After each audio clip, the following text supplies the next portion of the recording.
Okay, let's just see if we've made it into the bright lights of the interwebs. Looks like we have, Mark. Welcome. I see that you're looking very Steve Jobs today, and I hope you bring his wisdom. Someone, actually, I think it was you that told me a lot of people call you the wise guy, so or a wise guy. So let's hope the wisdom's here today. Thanks for joining us again, Mark. Always good to chat. We've got a bit of an interesting one today. Conversation around what happens when you are too successful, and really the bigger discussion after that, like where to next, what happens, what are the pitfalls, that sort of thing. So, Mark, if you want to kick this one off, this was kind of your idea, and I'm interested to see where this one goes. So this came about after several discussions with clients that I work with. You know, we talk about and conceptualize a new direction or a new effort and put all the pieces into play. And then all of a sudden, miraculously, no surprise, it blows up. And this all comes back to the question, to the comment of be careful what you ask for. Yeah, and by blow up, we mean blow up in a good way. Exactly. I mean, just overcome creating its own level of complexity and its own level of chaos. And, we strive for simplicity and clarity. And what I have observed many, many times over the years is that we settle into a routine and we refine our practices and our point of reference around a certain level. And then when I was just going to add to that. And sometimes in this blow up that actually is a success, sometimes it's not just the chaos and the busyness of that success. Sometimes it actually is, the problem is the clarity and the freedom and the actual ability to step away that becomes the chaos as well. There's so many factors. It can happen on so many different levels. There's assumptions that we make. The assumption being that everybody that's going to stick, that everybody that's been with us up till this point is going to stick with us, and they're going to continue to operate the way that they've always operated. And I have, from my own experience, my own personal experience, sadly discovered that when I made a big step up, that completely freaked out some of my key employees, to the point where we had made an investment to move into a new production facility, $1 million of investment on our part, really big. I mean, this stepped up and tripled the space that we had before. And it was a building with 25-foot ceilings in it. So it was very high ceiling when, we were used to half that height before, which felt cozy and kind of intimate. Now this was literally cavernous. Yeah. And our overhead increased from $40,000 a month to $100,000 a month. So it was a huge step up. And as we were moving, literally the movers were there to get the equipment from our old facility and move into the new facility. My production manager said, "Hey, I'm giving you my notice." No indication up until that point. And once the initial shock of the ice water bath that had just gotten thrown on me, and I caught my breath, I realized that this individual was comfortable within the range that he was working. He could manage that, and he could manage his life. Yeah.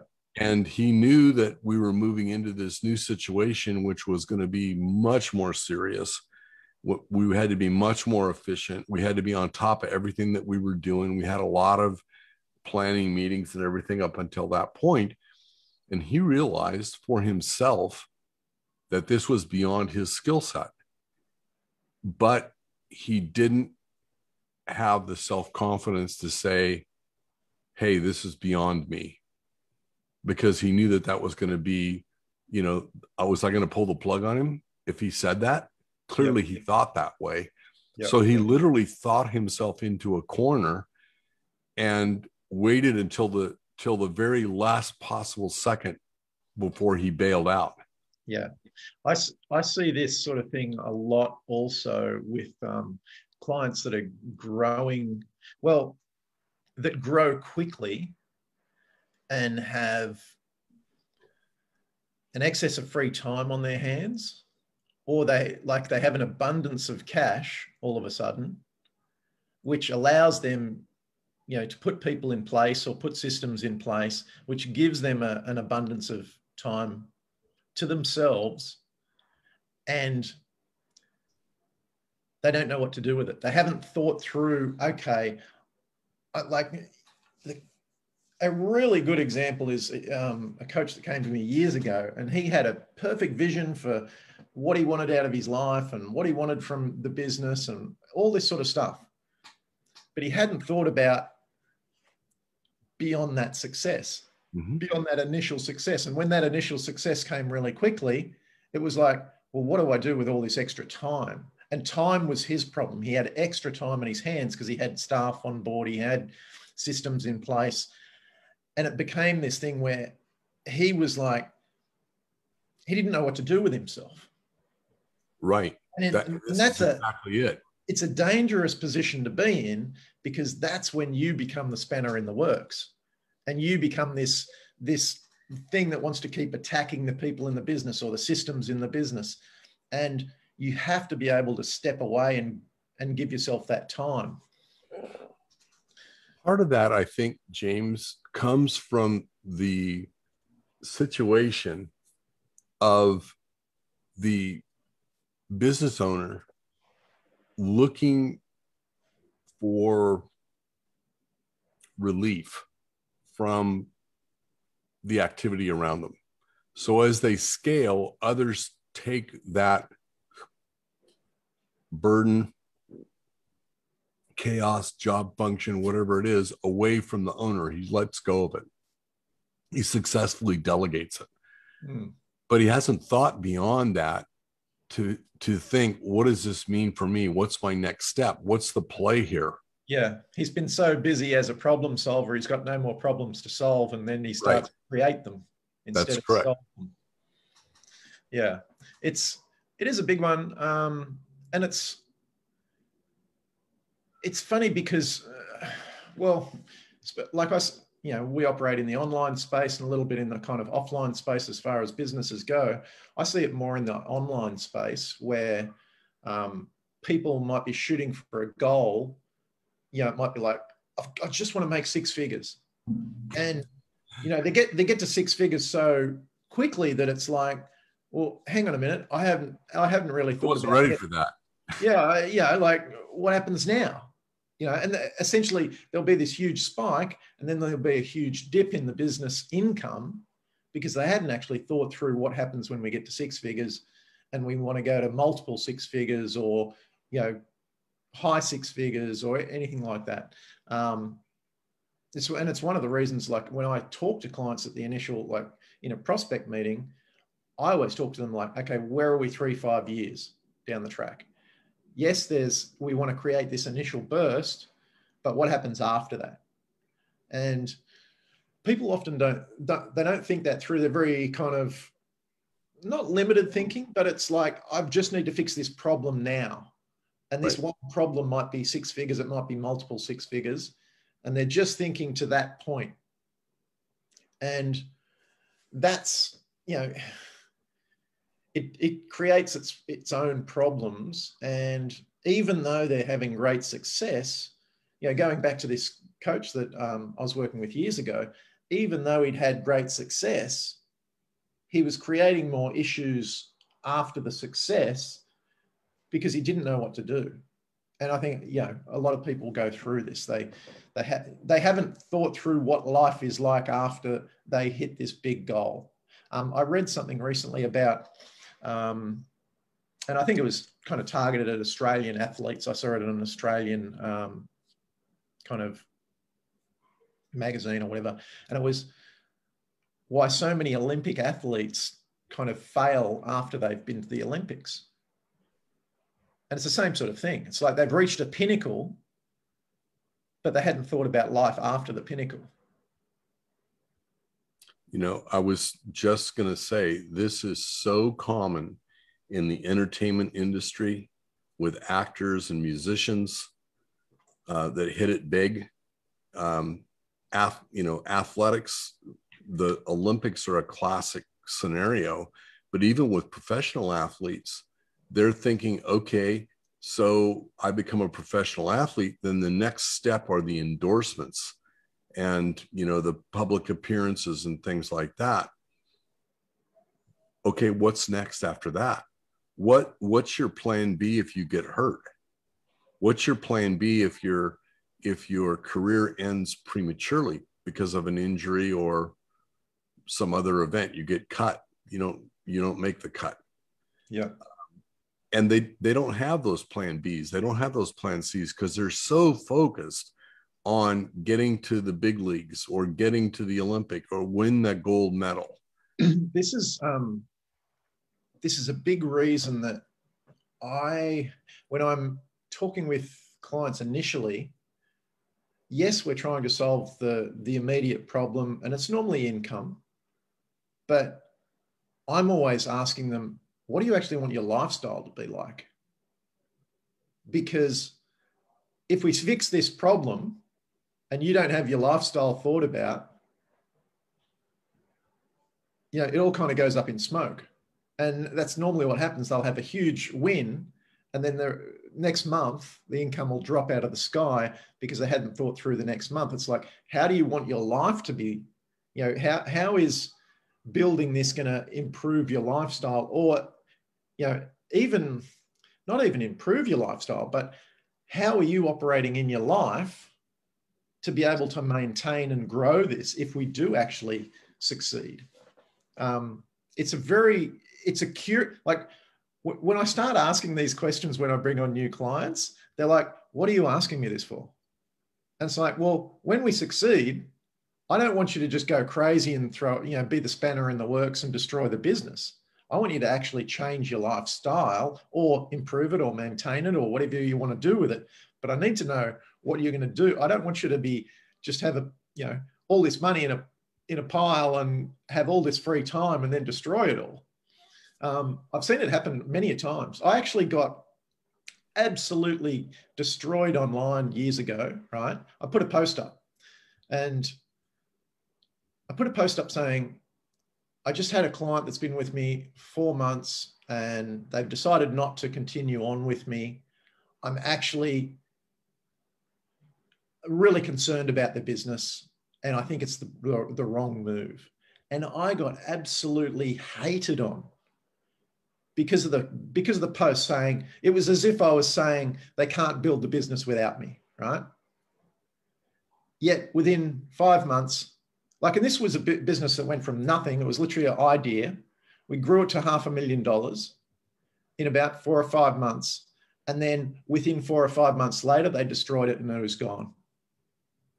I got absolutely destroyed online for that comment, but it happens very regularly. Without that guidance of how to navigate the success and the problems, people get themselves into a pickle. So this is really a great concept. I'm fascinated by math. I always have been. And, one of the basic concepts in statistical process control, if you're involved in manufacturing of any sort, SPC is one of the most powerful tools that you can use to keep a business running well. And the concept is that you have this band. There's an upper limit and a lower limit, and you want to operate inside that. You have your target line in the middle, and then you have above it and below it.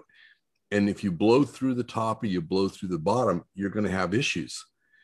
And what we're talking about here is what happens when you have too much success, where you blow through the top. If you're manufacturing and you're selling a product, you impact your cash flow. you actually outstrip your ability to finance your growth, and you end up going bankrupt because you run out of cash. Sure. You can't pay your bills, you can't pay your employees, you can't pay your advertising. The whole thing just runs out of gas. And even though you have all this money that's owed to you, unless you have it, you can't operate.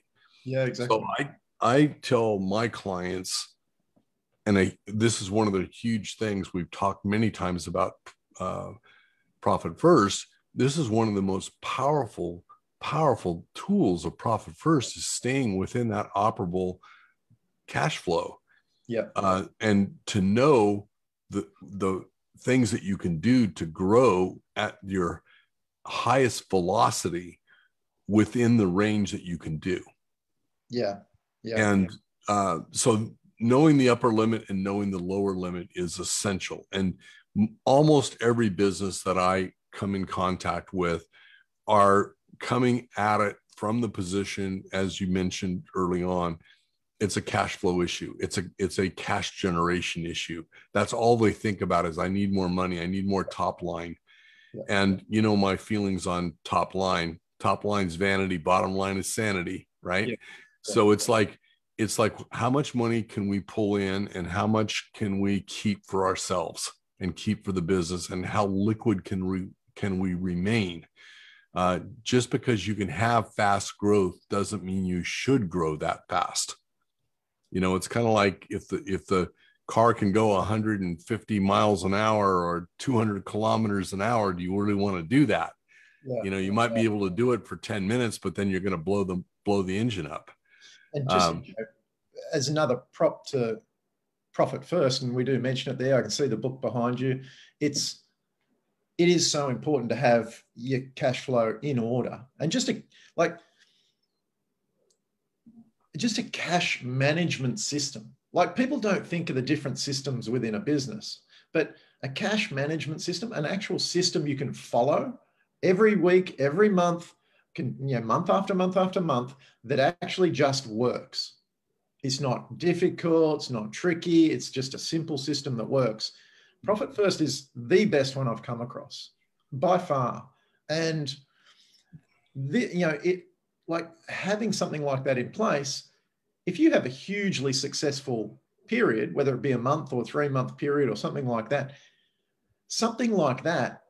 will save the business, because it gives you a set of rules to work by for the money that's coming into the business, and you're able to grow safely because you have a set of rules to work by. You're not just kind of thinking, oh, I'll put this money here, I'll put this money here. Oh gosh, we've got plenty coming in this week, let's spend it on champagne. And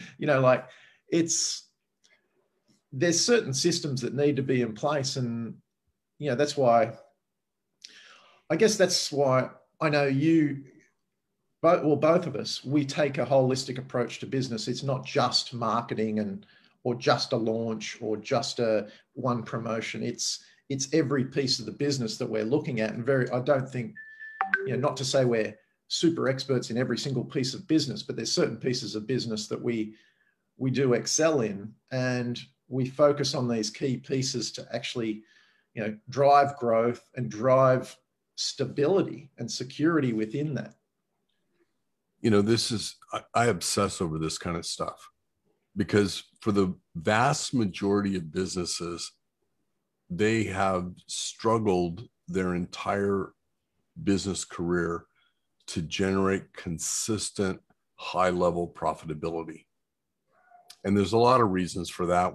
We could have several of these Monday calls or Tuesday calls just on the reasons why people are not able to maximize their full potential. But this is a perfect example of exactly what we're talking about. So let's just say that you were looking your definition of success was $100,000 of free cash flow. That means that all your expenses are paid and you have $100,000 of free cash flow. Great. Now, what would happen if you had $300,000 of free cash flow? the first response is, well, that would never happen. I mean, I don't know how that could possibly happen. So you've just expanded the thinking beyond it's possible to it's not possible. But it's essential to do that, because the next step is the tax man cometh. Right? And if you're earning that kind of money and you're having that success, I'll never forget the first time I did a 7-figure consult. And I had a 7-figure income. What you thought was a 7-figure income. Well, before the tax man came. And that was the deal, is that I had a $335,000 tax bill that I was not expecting. Yeah. And I went from being completely flush to where am I going to come up with, $50,000 or $60,000 after you take all my money? Yeah. And it was like I made decisions along the way that I thought were good decisions, but I was making decisions and it wasn't my money. And so the tax man is the second step beyond success, right? You want to be anticipating with a tax plan for ultra success. Yeah, it's so often forgotten, but like Profit First teaches, it's the first person I pay, even before myself. The tax man comes first, and we should pay ourselves first, and we get all that, but you have to factor that in. And in big success, like I've seen, I've got loads of success stories where people have gone from pretty much zero or below zero, and within a couple of weeks they've had 6 figures come in, or like high 6 figures, or whatever it might be. Even if it was like $40,000 in their first month, and they're just like blown away. And that's where you've got to be prepared for that. After success happens, there's things that it doesn't, like, you don't just get to lie in the bath and throw money on yourself, which a lot of people think happens. They think it's all happy days from then on, and that there's nothing to worry about. But with money comes responsibility, and you have to be prepared for some of these things that will eventuate, given the success. Well, let's continue this thought. So now you paid the tax man, and you still have $500,000 of cash. Now what do? What's your investment plan to have that cash start to make more cash without you working? And that's the thing. That's the ultimate position to be in. But that opens up an entirely new, unexplored, cavernous, dark, scary place. Yeah. I've had clients in this situation. They've done huge, created huge results, and were expecting possibly 100, 200,000, but ended up with 7, 8, 900,000, $1 million, $1.5 million. And then it's like, hang on to your hat, because you better buckle yourself in, because it's going to be a wild ride.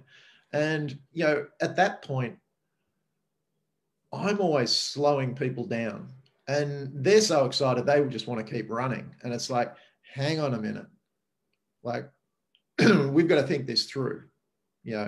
It's not going to happen every week. It's not going to happen every month.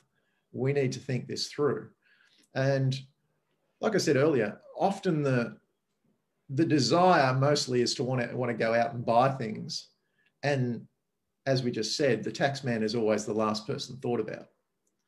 And he needs to be first. But there are other things, that can be put in place to ease the next few steps. And, team and systems are always important. I normally do, and this is the way I kind of normally run, is, yes, let's do a big launch to create the money that will fund the next piece of growth. as I said, I look at businesses 3 to 5 years, and it's normally a kind of a 2 or 3 stages in the first year. The first stage is always raising capital to put systems and team and other things in place. It's never just, oh, let's just do the big launch.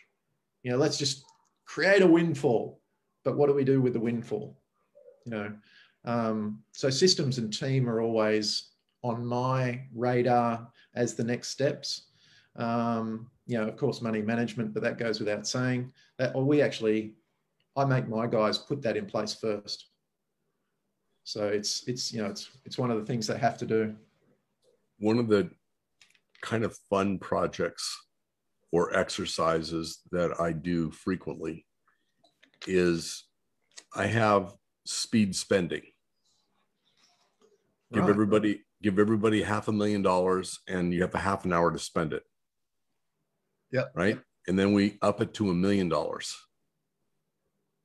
And what the point of this is to fantasize or get the scarcity of materialism out of your system.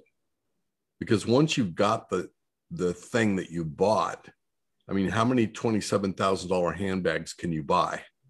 Right? I guess if you're Imelda Marcos or somebody, 3,000 pairs of shoes, that's great, but there's more shoes than you could wear in a lifetime. Yeah. And then, you know, but the point of this is to get them to realize that if money is not scarce, you can't spend it anymore. And this is one of the biggest issues that I think societally that we are facing in the world today. The industrialized countries like the United States and Western Europe, China is starting to get to move in that space a little bit, Australia. And that is that the super wealthy people, the top 0.5%, the top 1%, the top 0.25%, the top 0.1%, they have so much wealth and they can't spend it. They can't buy more airplanes. They can't buy more houses. They can't buy more cars because they have as many as they want. No, it's like Robert Merriweather or whatever the boxer. I can't remember his first name, if that's Robert or not. I think maybe not. But Merriweather, he's got like 40 exotic cars that are worth like $20 million. Crazy. How many can you drive? Exactly. Yeah. It's funny, like most people, that's probably a generalization, but a lot of people haven't had the money training to be able to deal with a lot of money. And that is really the biggest downfall. You know, I know, like just through experience, through a lot of my clients, I've had huge successes, and coming to terms with having an excess of money in your life is something that takes a bit of time and a bit of wrangling. You know, I've got guys that are young, you know, like 23, 24. I've got older guys, and you know, there's probably only been 1, maybe 2 that have dealt with it well over the 10 years I've been kind of coaching and mentoring clients. You know, most people struggle with it. They don't know what to do with it. They haven't thought it through. They stress about, you know, actually having an abundance because they don't know what to do. They haven't thought through the tax implications like we're talking about. It becomes a problem itself, and that's where the sabotage comes in, and they start removing it from their life. And you know, I think we've probably all gone through this at some stage, you know, moving up through life, and some people will party too much and, you know, go that way. You know, which you talked about actors and rock stars earlier. You know, they'll destroy themselves. I've seen a lot of like business coaches and that sort of thing destroy their businesses. And like this is, I guess we brought this topic up to give people just an awareness to think through the next steps. Like think through, don't just think, okay, we're going to create this launch. We want to do $70,000. We want to do $700,000. The number doesn't matter. What does that actually put in place? What does that allow you to put in place that will take it to the next step and the next step and the next step? You know, what, without thinking through the full path, or at least, you know, a longer term path, 2 to 3 years, there's probably no point doing the original launch. You know, most people think I'm fixing my money problem, but without thinking it through, they're actually creating a lot more problems. And it goes to, you know, not just money problems. It's like, you know, go home, there's fights at home with the wife or girlfriend or boyfriend or husband or whoever it might be. There's fights with the team. There's all sorts of implications when an abundance of money shows up. And thinking this through for the longer term overcomes a lot of this. And it's, as I said, just this is just kind of an awareness of, okay, we need to think a little bit more longer term, rather than just fixing the immediate problem of money.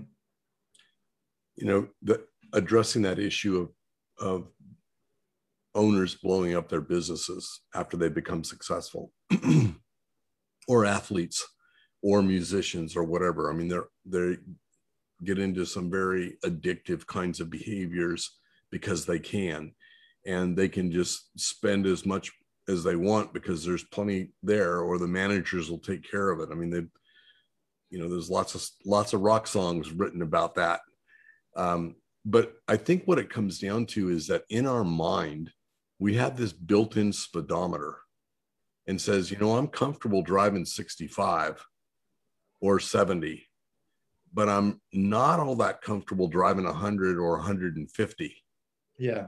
Right. And so how long can I drive, especially if the road starts getting curvy? If it's a straight line, that's one thing. But if it starts getting curvy and going up and down, and it's going up and down and curving at the same time, you're going to end up going off the road. You're going to fly off into a ditch. Well, the thing that I notice, and I notice this in myself and in clients, is it's self-created. Mm-hmm. The curves and twists and turns are all self-created. And that's why you need to actually slow down. That's why you need the clarity. That's why you need to take the time out. When you do have success, you have to sit back and, you know, I've got one client in particular that is going extremely well, extremely young guy. And, you know, I've forced him to take time to think through things and go, okay, you're at this point right now. You need to take the time to get comfortable there before making any further moves, before, you know, giving any directives, before doing, like, you need to get comfortable here and actually settle into this level of success. Mm-hmm. And, you know, he'll come back to me 2 weeks later, 3 weeks later, and we'll have conversations, and until he's actually settled and comfortable, and, you know, and like, he's just, you know, just sort of moved into that $2 million bracket, and he's come from kind of $500,000 to $1 million, $1.5 million, 2 million. And at each stage, he's kind of stopped and paused and gone, okay, this feels normal. Right. And when I'm confident he can say that without kind of anything in the background, I'll go, okay, it's time for the next move. And he's been doing this really well. It's quite a hard thing to do without bouncing back below that level. And early on at the million mark, he bounced below that level a little bit, but he, you know, stabilized, and he's continued to grow. Now he's really comfortable with it, and he's continuing to pause and go again, pause and go again. And it's such an important thing to do, to be able to personally become comfortable with it, so you don't, you know, become the saboteur in your own business. Yeah, I think one of the things that all of us need to remind ourselves is that we are creatures of habit, and the habit is our current lifestyle. Yeah. It's our current surroundings, it's our current relationships, it's our current businesses, it's our current customers. And once we start excelling, we're moving beyond the current status quo. We're moving out of that comfort zone into the attention zone or the awareness zone. And then you go past that, then you're starting to move into the danger zone, the caution zone, the danger zone. So as long as you recognize that and you're prepared for it, it's good to be a little bit beyond your comfort into the caution zone, because that's where your awareness goes up and you're being hyper alert and vigilant. And you stay in that zone until you become comfortable, that you can handle this, that your reactions are attuned, and you're anticipating, and you're accommodating in that area. And then it's time to take a next step up again. But I think that this is one of the reasons why it's so important for business owners to have mentors and coaches, because they need that perspective. Yeah. Able to feel beyond where they currently are. Yeah. I mean, this is, it's a lot of what I do. It's a lot of time. Like, I spend a lot of time with clients in these kind of conversations where it's not about what's the next headline, what's your next marketing promotion, blah, blah, blah. That's fairly easy stuff. A lot of it is, how do we deal with the real discussion of success? You know, what actually is going to happen? What am I going to do? Like, why is my mind going absolutely crazy, telling me to do all these things that I know I'm not supposed to do in the moment? How do I stop that and just settle into this moment? You know, I actually, for my clients, I run a probably very different ship to most businesses. It's not massively leveraged like most coaching businesses, simply because I deal with clients on a more one-to-one type basis. We get huge results, which is great. But my guys have full access to me for this particular reason. So I use WhatsApp for, you know, daily communications with clients, and I promote, like, I push forward the point that for them to reach out to me at the slightest hesitation. So if they're hesitating anything, they're to reach out to me and bounce ideas off me, because it's always the mental hesitations that slow us. And sometimes we'll sit on things for a week, a month, years, decades. You know, it's instead of making the choice and moving forward. And that's why, you know, I operate with WhatsApp as a, you know, how to deal with the hurdles in the moment, because they're the ones that slow businesses, that, you know, harm businesses the most. They slow progress. And, you know, as I said, I promote to my guys to reach out to me and let's deal with that in the moment and get past the hurdle, versus putting it off until the next group call or next one-to-one call or whatever it might be. I think it's so important that whoever you work with, that person have experience where you want to go. They have had to have lived it. And I see so many people jumping into the consulting and the coaching business that have absolutely no business in that space at all. You know, they've been laid off or let go or whatever, and they think, oh my gosh, you know, coaching is the thing to do, or consulting is the thing to do. And I'm good at what I do, so I could just hang out a shingle and start doing it. And there could not be further from the truth. There's so much interaction. There's so much anticipation. There's so much complexity of understanding that complexity, that unless you've been at it and you've been in that environment with dozens or hundreds of companies over time, there's no way that you can really anticipate what any given company is going to go through. Mm-hmm. Yeah. And, you know, I think I'm going to write some content, you know, that basically is, these are the questions that you should be asking anybody that you want to be working with. And if they can't give you solid, rock solid answers that land and feel good to you, they're probably not for you. Yeah. It seems anyone with a basic design skills and a Facebook cover is an expert these days. Oh, gosh. And it's amazing. Like, I've been posting a little bit in a couple of bigger groups, and the amount of friend requests I receive with the next message being, I can help your business, blah, blah, blah, blah, blah, blah, blah. And it's like, you have no idea who I am. Like, is that the way you introduce yourself to people? It's like, it's disgusting. And, you know, it's like, I'm sure there's people out there that have something to offer. And they have something, you know, most people have something to offer the next person, but do you have to actually listen to that? Like, is that good advice?